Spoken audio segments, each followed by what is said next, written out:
All right, so for those of you online who are just joining us, I'm Myrtille Lacoste, and I will continue to share the session on people and processes. The second part will start with Professor Roger Sylvester-Bradley. Roger is a crop physiologist originally, and he has fallen into OFE. We'll probably explain why. And the interesting thing about ADAS is that it used to be an extension service of the UK that got privatized. And I believe that in ADAS, they now have developed an OFE process that is commercially viable. Roger, thank you for joining us. I've been very much enjoying all the talks, and thank you to all the people who've been giving the talks. My talk is going to be by way of an example. I'm not going to. My co-authors Daniel and Peter have tried to persuade me to not talk about philosophy, to talk about philosophy, and there is a lot of philosophy involved in planning on-farm experimentation. I'm going to talk more about the outcome of our yield enhancement network. So the yield enhancement network unashamedly addresses crop yields. Crop yields are obviously desirable to farmers, they drive their profits, but also they're desirable for environmental reasons as well. There really are very few reasons not to try to increase the productivity of our land. And so that's what the yen is trying to do. And we're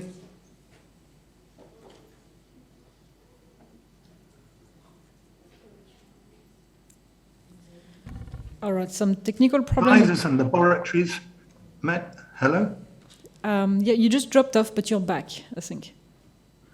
Manufacturers, suppliers, distributors, so as well as the applied scientists like ourselves. So it's a network of the whole farming, cropping community. And we aren't committed to being digital. If digital doesn't do the job for us, then we'll do it manually. So but what we are very keen to do is to transfer the whole of the scientific method, the scientific process, onto farm. So not just the on-farm experimentation. As Mathilde says, we have a commercial service which does on-farm experimentation, and we've done hundreds of on-farm experiments. But as far as yield enhancement is concerned, I would have to say the impact of that experimentation has been relatively small. So we need to be looking at the other aspects of the scientific process in order to work out how to do better.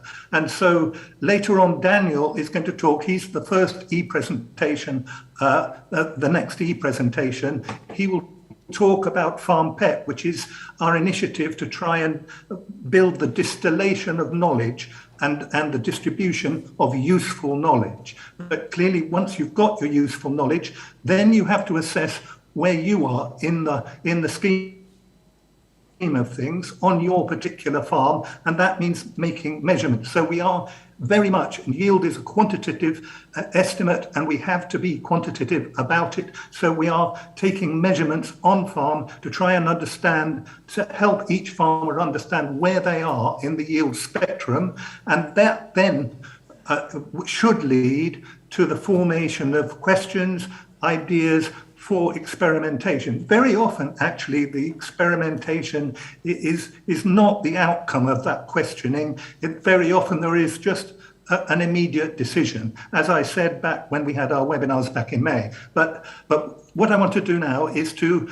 focus in on what we've got and where we've got to with the Yield Enhancement Network. We've been operating for 8 years now, and we've accumulated 1,500 yields with a growing database. It's not a complete database, so when we do analysis of the database, we don't necessarily have 1,500 values, but nevertheless, it's a reasonable sized database. So that the yields that we measure are verified yields by an independent witness, and they all come from more than 2 hectares. The yield levels vary between 5 and 16.5 tonnes per hectare, and the average is 11 tonnes per hectare. So we are working in a high yielding environment, mainly in the UK, but there are farms across Europe involved, and we are now extending into North America. So that the yield, that the data that come with those yields are weather, which we can access remotely,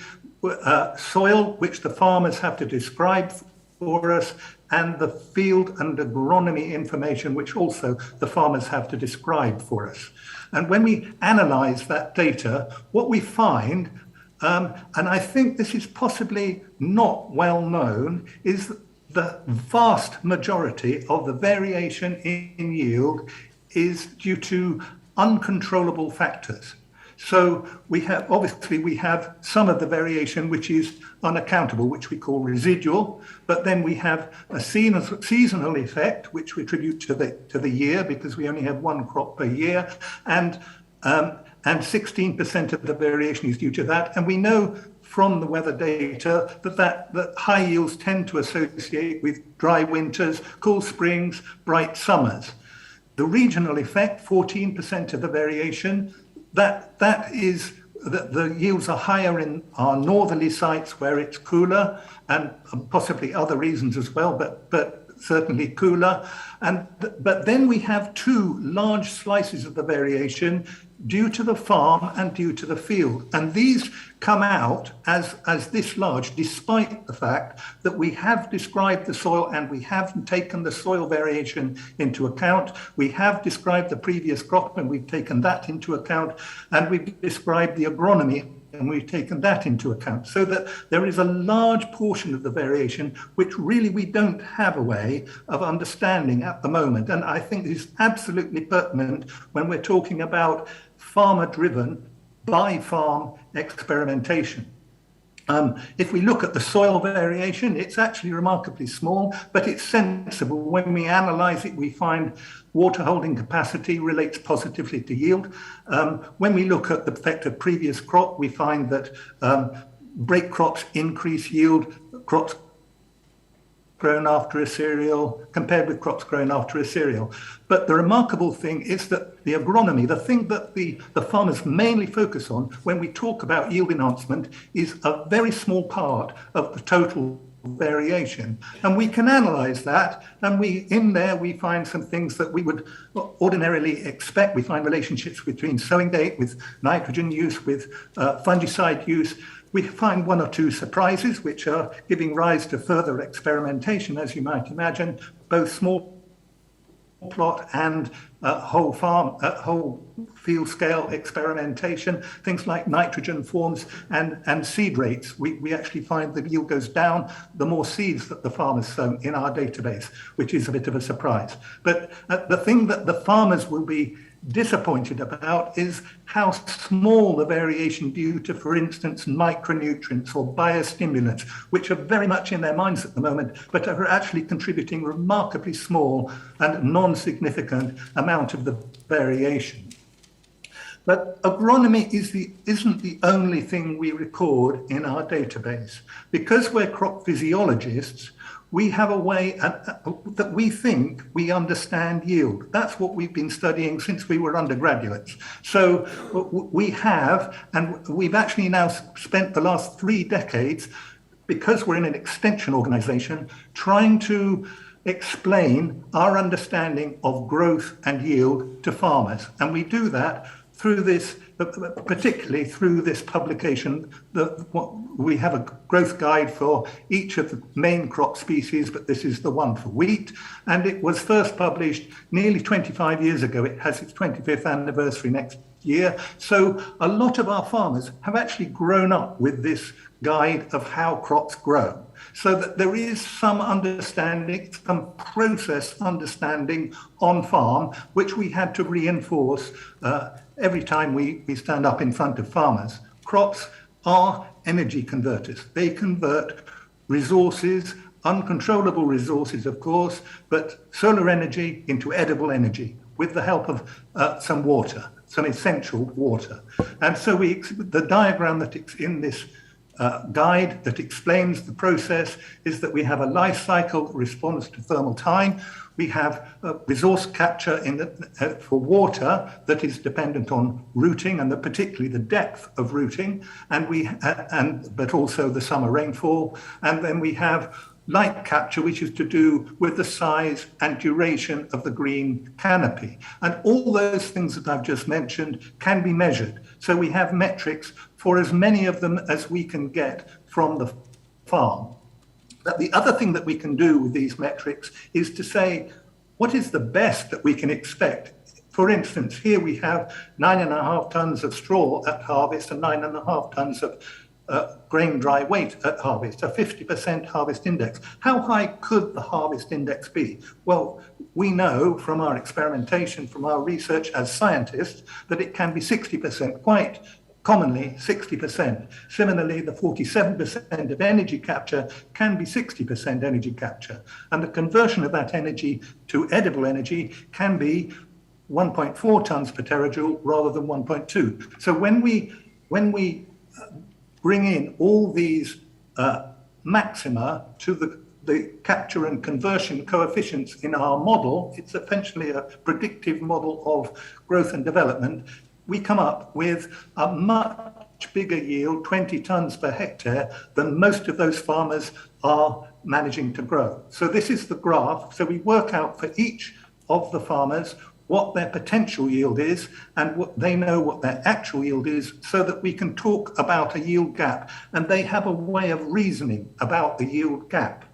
And that's absolutely because they understand how the potential yield is explained, is derived. They have a way of thinking through what they might do different.